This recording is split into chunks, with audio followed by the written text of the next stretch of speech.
Sa video na to, dito sa Gensan, kada umaga, maraming tuna dumarating kasi ito yung tinatawag natin na marketplace talaga ng mga tuna. Nandito tayo sa General Santos City. Grabe ka mo, kumukuha na ng cake. At gagawin natin ng isang ultimate Gensan food tour. Mula sa famous Awings Balbakwa, mainit na sabaw kay mainit sa Gensan. mga halal food sa palengke, legendary palabok. Cheers! Yeah. At dahil ang Gensan ang tuna capital ng bansa, ay hindi natin palalagpasin na hindi tikman ang pinagmamalaki nilang tuna. Welcome to Gensan! Welcome to Gensan! Cheers! Ready ka na ba? Tara!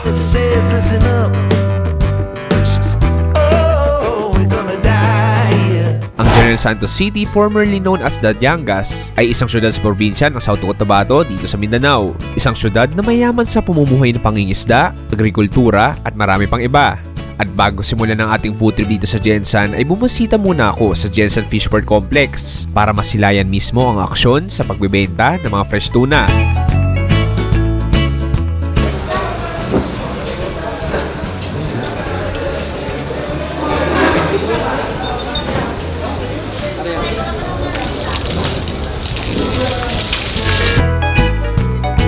Okay pare, magandang umaga. Nandito tayo sa General Santos City, South Cotabato. Nandito tayo sa napakasikat na Gensan Fishport. Kasama ko si Kuya Michael. Sir, magandang umaga.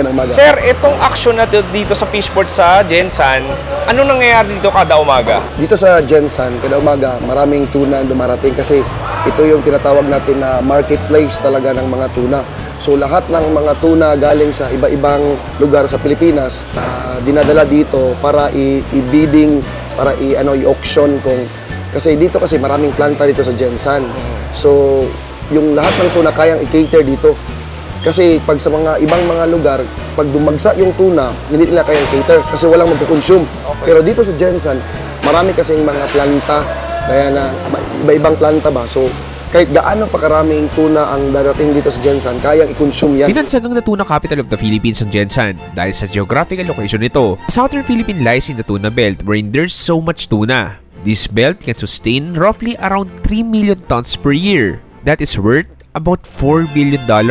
Pero ang tanong ko, paano ba yung proseso niyan? Like, galing sa dagat, ibabaksak dito, anong unang proseso? Tinitimbang ba? Paano ba? Yes. Una, pagdating ng isang bangka dito, i-unload yan. Tapos yung mga labor kukunin yan kasi may maraming labor dito. Kukunin yan doon sa bangka. Tapos pagkatapos ititimbang. Pagkatapos lalagyan niya ng kilo. Gaya nito. Example ito, 16 kilos. So lalagyan ng kilo, pagkatapos ilalapag yan dito. Pagkatapos yung ilapag dito, i-check yan. Gaya nito. I-check natin. Gaya nito. Yan. Ito yung ginagamit natin na tester para ma-check ang tuna. Ito, tester ito. Ito yung quality ng tuna. So dito pa lang makita na natin kung maganda o hindi maganda ang klase ng tuna. Pagkatapos ng classification of tuna ay malalaman kung saan ibebenta o mapupunta ito. Some goes to any 3 major destinations after the grading process. Some go to the tuna canneries, iba naman is sa mga processors or exporters, while the rest goes to the local market, catering the local consumers. Mamaya sa huli ng video ay titikim tayo ng fresh tuna sa Rachel's. Okay, cheers! Actually, sobrang late na. Parang nasa alas 8 na umaga ngayon. Pero pinaka-prime time dito is mga alas 5, alas 4. Tama, yes, diba? Mga 5 or 6, ganyan. Pero ngayon, kahit gantong oras, marami pa rin. Pero pinakamagandang gagawin natin ngayon, itong mga fresh Gensan tuna, kakain tayo mamaya sa isang sikat na restaurant kung saan nagsaserve ng iba't ibang mga tuna dishes. Anyway, Sir Michael, maraming salamat. Thank you. Pero bagong lahat, breakfast. Dito sa Gensan, ang balbakwa ay isang staple na ulam. Natatanaw mo kaliwat kanan. At ang Awings Balbakwa ay ang isa sa institusyon pagdating dito. Siya balbakwa, kaya siya bulalo. Dalawang klase. Anak, puro laman, balat at saka laman. Sige.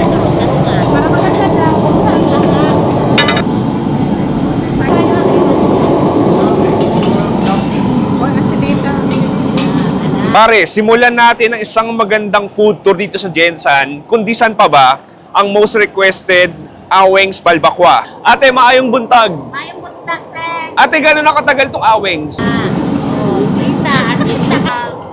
1997? Yes. Kasi ito po, itong isang malaking kaldero na to, anong gamit na baka po ba to? Yes.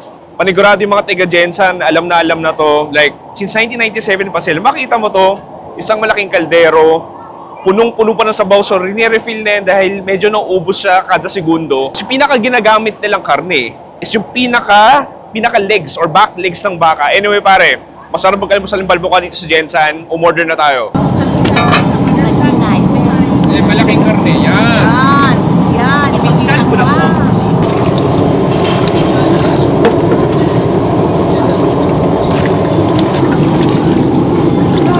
Kita mo ba kasi? Yung sa perna sir, sa paa. Yan. Cliff, maayong buntag. Maayong buntag! Welcome to Magandang Jensen. Meet my Jensen local food guide, Cliff Corset, Hi guys! Ako si Cliff Corset ug ani kita karon.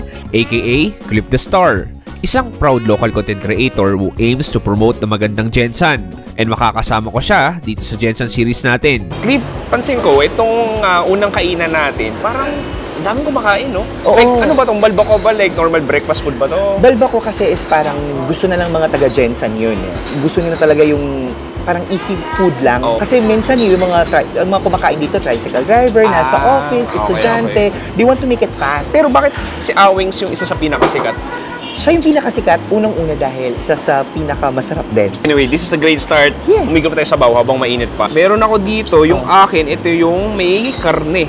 Puro karne sa akin, yung sa'yo naman. Ito naman, it's a mixture. Ayan yung may balbakwa. Yeah, I'd love to try Okay, this. yan yung I'd love balat. to try. Kuha ko sa baw dito. Interesting. Diba? Alam mo, nakakatuwa talaga eh. Alam mo, pupunta ka ng iba't ibang probinsya ng Pilipinas, parehas yung pangalan ng putahe, pero iba yung atake. Ah, talaga ba? Alam mo, ito, more on like nilaga. Sa saltier yung nilaga, sa saltier yung nilaga, lasang nasa Mindanao ng sibuyas. Okay. Yung iba kasi, ang balbako, may kalaputan. Pero nagigets ko nga, parang ito yung perfect way to start your day. Yeah. Diba, mainit na sabaw. Talaga, Alam mo yun? talaga. Mainit na sabaw kahit mainit sa Jensen. Sobrang init dito, diba? So, kuha ko ng karne dito. Tapos, kuha ko dito ng toyo. Tapos, sili. So, lagyan ko rin sa kanin natin. Cheers! Cheers! Lambot. Ba? Iba yung nabibisualize yung balbako. Talaga ba? Pero ang sarap niya. Simple lang din talaga. Parang kumakain ng ilaga. Okay, and then, nakakatulong din yung extra soy sauce, Yeah. yung sili, kalamansi, nagbibigay, alam mo yun, kinakat down niya yung heaviness ng pinakabalbakwa. Ito talaga, Cliff, yung pinakabalbakwa. So, ito yung balat, no? Tama? Yan yung may combination ng balat at laman. Ito yung balat, oh. Akala mo parang mushroom lang or jelly. Ba? Lambot na rin. Yeah. Sobrang parang jelly lang din, eh, no? Talagang pinakuluan to, ha? Oo. For how many hours? Gabi pa lang, nag-start na silang Oo. nagpakulo nito. Balik, Cliff, magkano ba yung isang plato nito or isang bowl? Okay, yung bulalo, 60. Yung balbakwa, 50 pesos lang. Ganun ka-affordable. Diba, no? Sabi ko sa'yo. Alam mo, kung order ka ng ganito sa Maynila, parang siguro mga 90 o 100 pesos na to. Diba? Ganun ka ba? Aside from mura, quality yung binibigay sa yung pagkain. Galing, galing.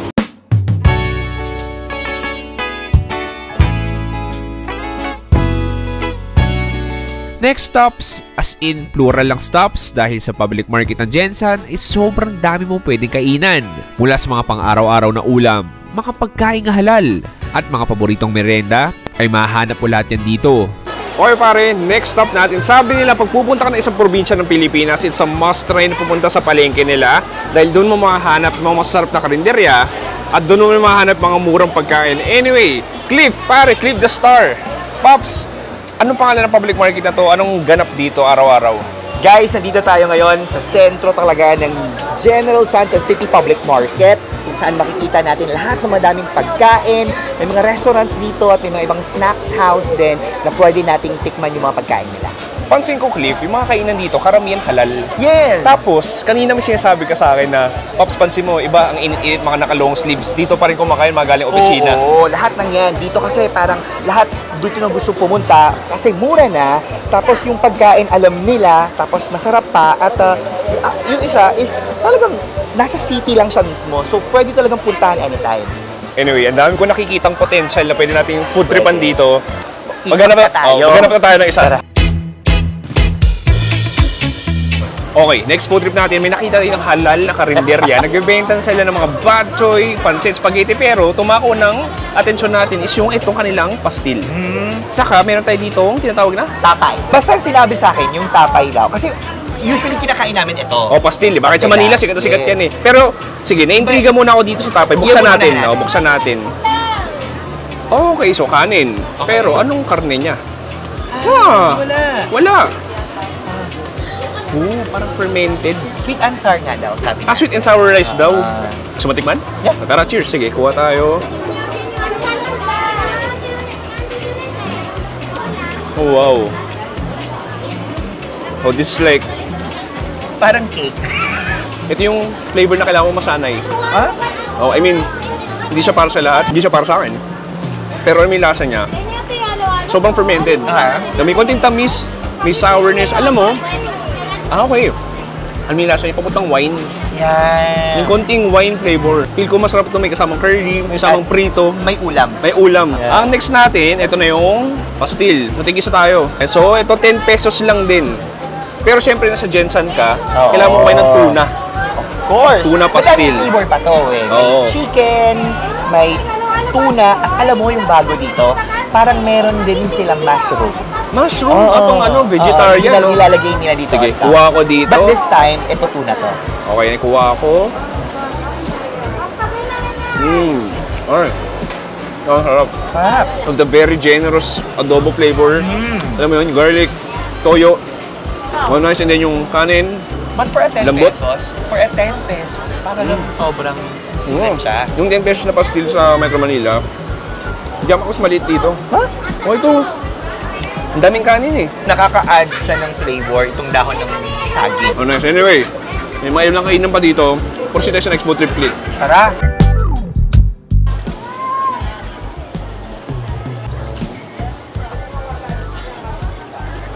Dali naman din. Mag-jogging lang.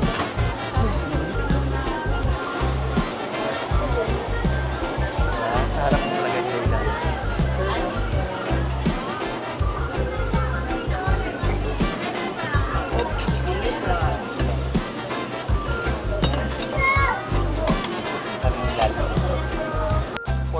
Yung halo yung ice cream.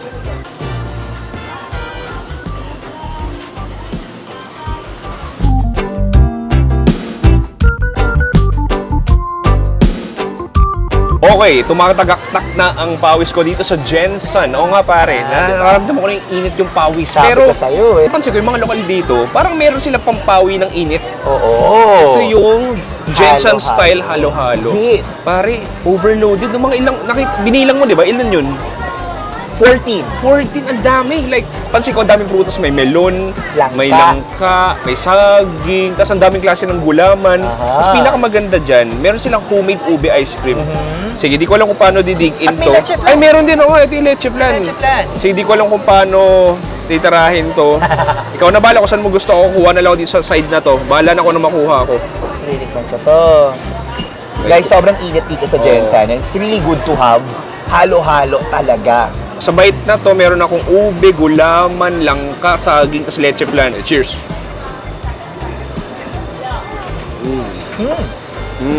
Oh, nice. Oo. Grabe kumilig ko sa ube. Oo. Panalo to. Kahit yung shave ice nila, parang may ube. Parang ube extract niya. All of that sweetness ang gagaling doon sa iba't ibang prutas. Yung langka, yung saging, all of that texture galing sa gulaman, yung cereal nandun. And then there's like an eggy, milky element galing doon sa leche flan. Ah, nice. Ang sarap nito. Kakaiba ha. Ang dami niyang ganap. Oo, nakaka-happy, no? Parang feeling ko talagang bumuhos sa akin yung napakalamig na halo-halo. Pero mo, ilang maganda dito, 45 pesos. Sobrang mura. Ang mura. Kung sa Chowking ka, magkano na yun? Ito gusto niya ipakita sa atin, may pa-take out pa sila. Ayan, ayaw nga no. Guys, kung gusto 45 pesos lang. 50. Kasi yung baso. Pero mura na rin. Pinaka-trip ko dito, hindi tipid sa ingredients eh. Like, yung gatas din niya evaporada. And then yung ube ice cream, homemade din. Isa ko nilasahan din yung parang crushed peanuts din pala. meron din. Oo. At nakita mo, diba? In front of you talaga nila ginagawa. Yung kainan na ginagawa yung pagkain sa harap natin. O, pwede dito. O, akala niya sushi. O kaya teppanyaki. Yeah, Pero pwede dito. halo-halo pala ni Ate Lynn. Last stop dito sa palengke ay ang Vivian's. Mula bata pa lang daw si Cliff ay paborito na niya daw talagang palabok ni Tita Vivian. Andito tayo ngayon sa Vivian's Refreshment. Simple lang katulad ng ibang palabok pero ang karne nila ay merong toppings na baka.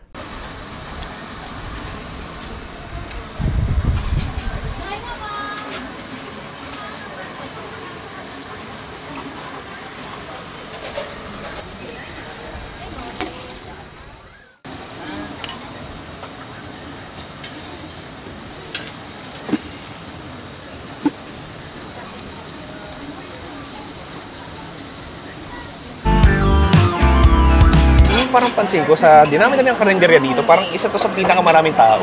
Kasi nauna si Ate Vivian. Tapos ang tagal niya na din dito. Tapos madami din siyang options ng pagkain at iba't ibang mga varieties of food. Isang matatanong sa'yo, Cliff, may kinikwento ko kanina na dati nung bata ka, favorite mo sumama sa palengke. Oo, naalala ko pa dati nung bata pa ako.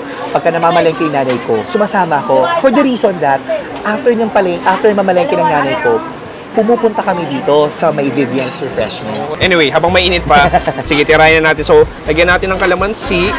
Alam mo, simple lang yung ikados niya, no? Itlog, may crushed chicharon. Tapos, ngayon nakita ng palabok na beef yung karne. Parang ground beef, oo. Sige, haluin natin. Okay, nice. Look at that. Sobrang bouncy nung noodles diba? niya. Oo. Creamy siya. Gusto ko, may chicharon, karne. Atong tilawan. Oh. Cheers! Yeah. Ano yung sinabi mo? Atong tilawan. Ano sabihin nun? Let's taste it. Tignan natin. Cheers!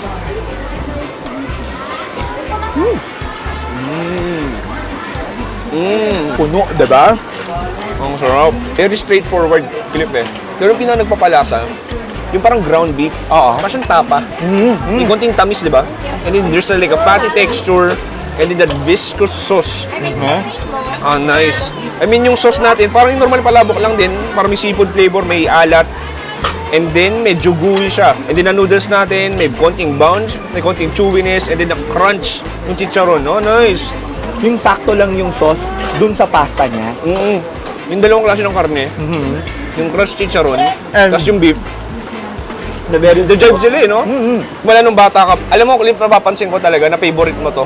Kasi yung mga ibang kinain natin, medyo nag-ano ko eh, nagtitipid ka eh. Para may room yung space mo. Ito, halos mauubos mo na. Di ba? Kasi namimiss ko yung childhood ko. Ganun ba? You know, if you really wanted to reminisce your childhood, saka lang dito. Diba? Kain ka lang ng masasarap na pagkain ng kinakain mo nung bata ka pa and you will be happy. Panigurado paborito ng mga lokal to. And I agree. Ang sarap nga. Anyway, cheers. Ito na, kanina nang galing tayo doon sa mismong pier, doon sa port. Yeah. Ito ko kain talaga ng fresh tuna ng Jensen. Excited na ako. Ready na rin ako. Araw-araw ko naman nandito ah. Pero iba din talaga pagkasama ka. Okay. Told me it would get this bad. I push it down. For our main event, dito natin matitikman ang mga isda na pinagmamalaki ng Jensen. This is Rachel's Tuna and Grill, a huge seafood restaurant that caters delicious and affordable seafood dishes. At syempre, ang superstar ay ang kanilang grilled tuna. Time to be back again. Or pare, nandito tayo sa kusina, dito sa Rachel's, ibang klase na action. Sabi ko kanina, sir, ba't ang lalaki niya, hinihiwa pa ba? Hindi, ito na pala yung order talaga namin mismo. So meron tayo ditong tuna belly, tuna pa nga, tapos meron isang malaking, parang hiniwa na lang talaga literal sa gitna ng Blue Marlin.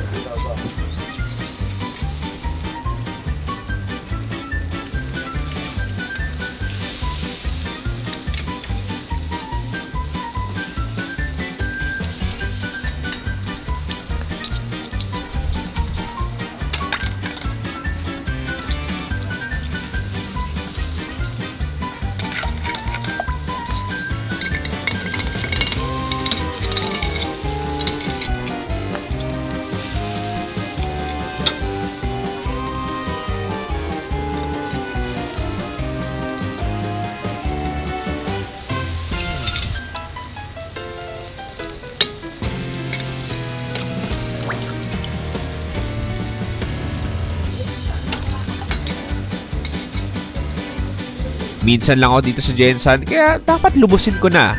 Umorder kami ni Cliff ng iba't ibang seafood dishes tulad ng kinilaw na Blue Marlin, bihot at bagaybay or tuna melt and roe, grilled Blue Marlin, At syempre, ang superstar, ang grilled tuna pa nga and tuna belly. Alam kong kanina pa kayo natatakam, kaya halika, kumain na tayo.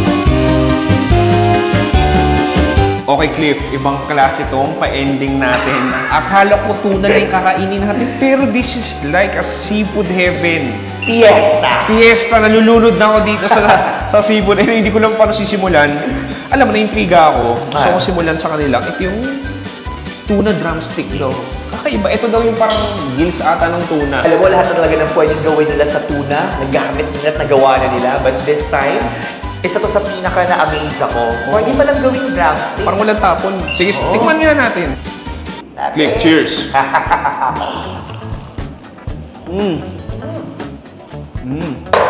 May buto sa gitna. Pero nandun nga yung tuna. Parang kumakain ng tuna katsu. Ha? Nice, crispy, flaky sa labas, and then you have the very juicy na tuna sa loob. Siyempre, kailangan mong tikman yung kinilaw ng Jensen. Tama ba? And so, kuha ako dito nung ating kinilaw. Ito yung Blue Marlin naman.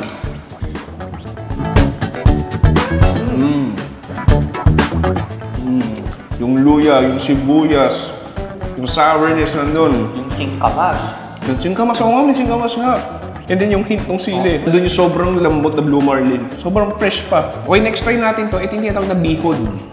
Ito yung parang itlog ng sa babaeng isda eh. Parang adobo style. Texture niya, parang kang nasa livery texture eh. May matay na. Pero overall, flavorful siya. Masarap na pagkakaluto. Siyempre, kung mayroong itlog ng babae, kailangan may itlog ng lalaki. Ito yung bagaybay. Nakakainom natin dito sa Davao.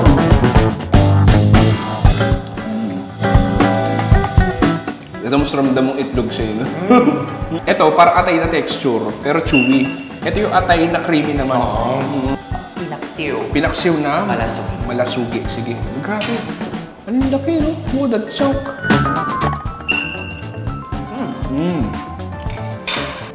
Mas masarap siya pag hindi talaga na-overcook.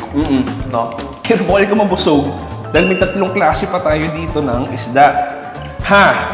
Try natin tong, paano ba? Yan na lang muna, mas malapit. O sige, mas malapit. Tuna belly. Ang laki. Sige, good luck sa amin. Wala nang arte-arte. Kamayin mo na. Good, that. Grabe. Okay, cheers.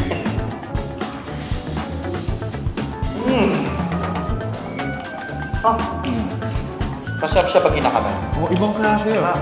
Doon yung smoky flavor, marination lang, toyo kalamansi. Alam mo yun, like, and gusto ko yung parang tostado na balat pa eh. Ang sarap, ang juicy nga, grabe, ang lambot. Oh my God. Madali mo nga lang nakuha. So, ayun, Babs, nung bata kayo, yung tuna, like, ano yung normal, araw-araw may tuna sa tayo. Kasi usually yung mga negosyo dito, puro mga isda. No, yung lahat sila nag-negosyo ng mga isda. Usually, yung mga sobrang nilang isda dun sa fish port or sobrang isda nila sa paninda nila, they sell it in a lower price. Or they give it away. Oh, ganun. Ganun bigay na iba. Tuna pa nga. Siyempre, bawal kang hindi kumain ng tuna pa nga dito sa Jensen. Grabe, ang lambot talaga. Kung nakikita niyo lang. Nice. Grabe, no? Oo. This time, Clip, sausaw natin dito sa toyo, suka na may sibuyas at kamatis. Ayan, perfect na sausawan ko.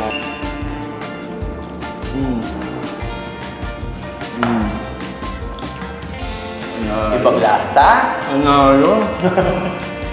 Parang punta tayo sa main event. Ito yung ating look at this giant Blue Marlin. Parang hiniwa na lang. Parang hindi na ito chinap-chap eh, no? O, parang kunin mo nga ako dun sa gitna ng Blue Marlin. Yun. O, ito na yun.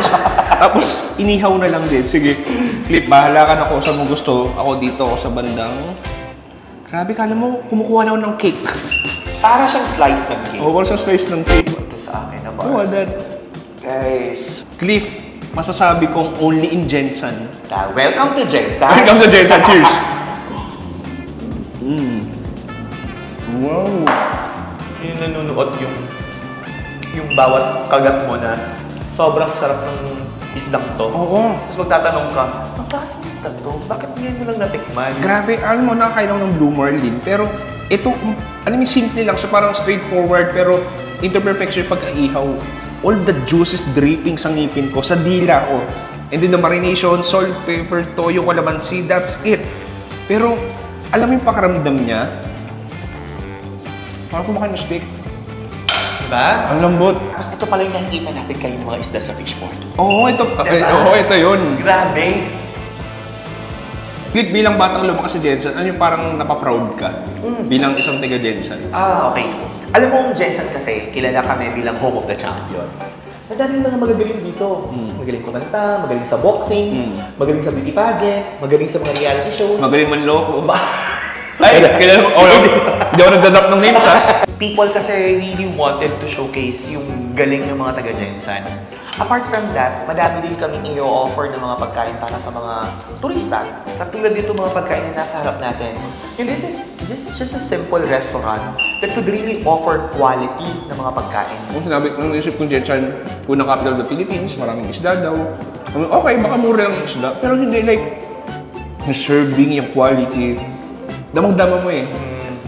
Siguro yung iba hindi nila mapapansin yun, pero siguro bilang nakakain na ng iba-ibang klaseng seafood sa Pilipinas, sa ibang bansa, iba ang seafood at isda ng Jensen. Iba talaga. Quality yan at saka masarap.